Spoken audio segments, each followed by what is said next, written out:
Hello, everyone, and welcome to another episode of Founders Create, sponsored by Gaper.io. Today we have Eddie Yang. Eddie is the founder of Visual Effects. Eddie, welcome to the show. Visual Feeder, sorry. Eddie is the founder of Visual Feeder. Eddie, welcome to the show. Well, thank you. Appreciate it. Thanks So, for having me. what have you been doing prior to Visual Feeder? Can you shed a light on that? Yeah. So before starting Visual Feeder, I was, always very entrepreneurial. So I started a lot of different works, and I was doing a lot of freelance work based on video and graphic and animation. So I went to Columbia College with a film degree, graduated with a film degree, and started right after college, did a lot of videography work and media content creation. So yeah, as you can see, like on my LinkedIn, I don't have too much um, experience working in other corporate companies because I always did my own thing. I was always, very entrepreneurial in that way. One other company that I worked on was creating walkthrough videos for real estate. And interesting story is that Visual Feeder is actually one of the first, is my first W-2 that I got. So before then I was just doing freelance work. So this is actually the first, stable, hiring that I got was myself. So that was an interesting thing. And recently, very prior to Visual Feeder, I started working on experiential activations using projection mapping. So this is what kind of led the trajectory into Visual Feeder. Activation installations is more using, or the term activations, it's using different technology to kind of incorporate commercial spaces into activating something that's very visually appealing that attracts consumers to specific products or events. So I traveled and did a lot of installations for TEDx. I'm also with Red Bull as well. But Okay. our new business model is now currently activating retail locations, or activating unoccupied retail locations and activating them for media displays using projection mapping. So what we do is we take a supply and we take a inventory of locations that we have based in Chicago, and we activate them using projection mapping to convert them into media displays. Interesting. Yeah. Interesting. And okay, and what were the early days like? So because early days have always been challenging for the founders. So what were the early days like? Can you shed a bit of light on that, from the technology to the early sales? What was all like? Yeah, definitely. So one of the earliest, issues we have was just onboarding landlords for us to use their space. So it was hard because we didn't have any, worst case scenarios or any history of implementing activations within land and property owner spaces. So we had to really just go around and really call all these different lords and brokers to see if we can utilize their space for advertising and media displays on their windows. So that was like a very difficult thing in the beginning because we didn't have a value prop for them at that point. We started incorporating more ideas with projecting lease signs and trying to sell their space as well. So that was like a way to onboard their location, while in the meantime, usually for retail locations, their downtime is usually up to a year. It can take like 8 months to a year before they lease it out. And especially due to COVID, that downtime is stretched even longer. So what we're offering now is an opportunity for the spaces and the property owners to generate incremental revenue while while they're looking for a tenant. So yeah, in the beginning, it was difficult to onboard landlords.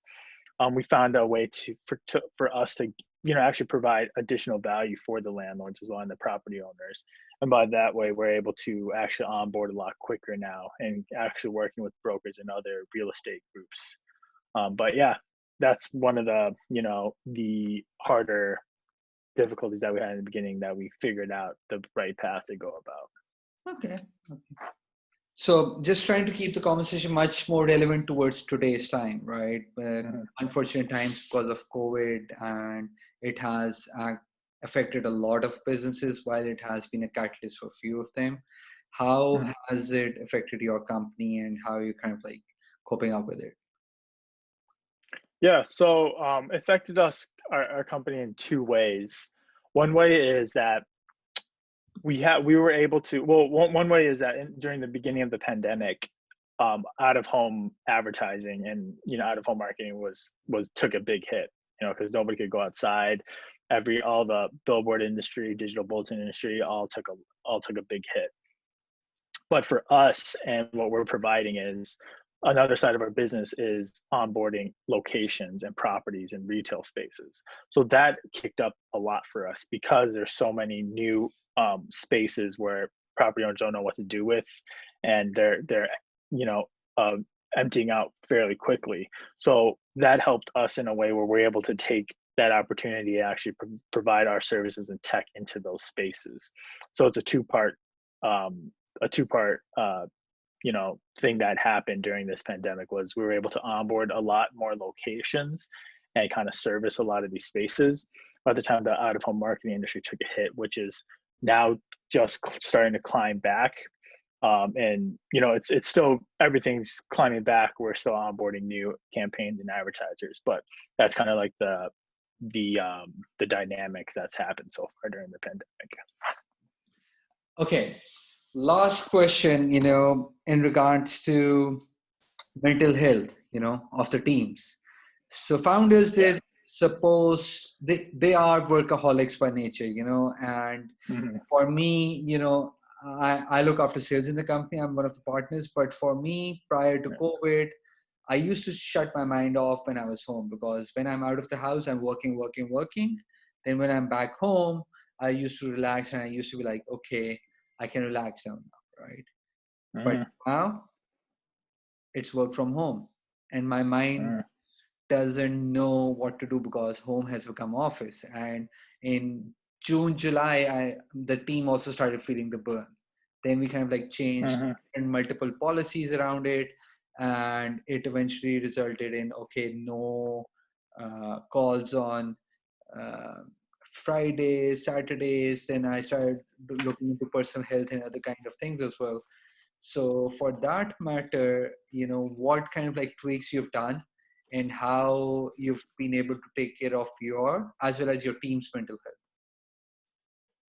Yeah, so our team, we meet on every Monday to just go through and talk about, we'll spend like the first minute every or first 10 minutes every Monday just to talk about what we did over the weekend, and just get more, just to talk and get more personal, and then we'll move into the plans for the week. So yeah, I think that really helps out because everyone gets the time to share, any kind of stresses they have, so we know beforehand what they're feeling or what other problems they're kind of going through during before that week. Um, sorry, and then sorry, and Yeah. then yeah, we so in the beginning so at the beginning of every Monday, we start with a meeting, and that really helps out with the trajectory of that week going forward emotionally as well. Because yeah, I totally understand that it's work from home now.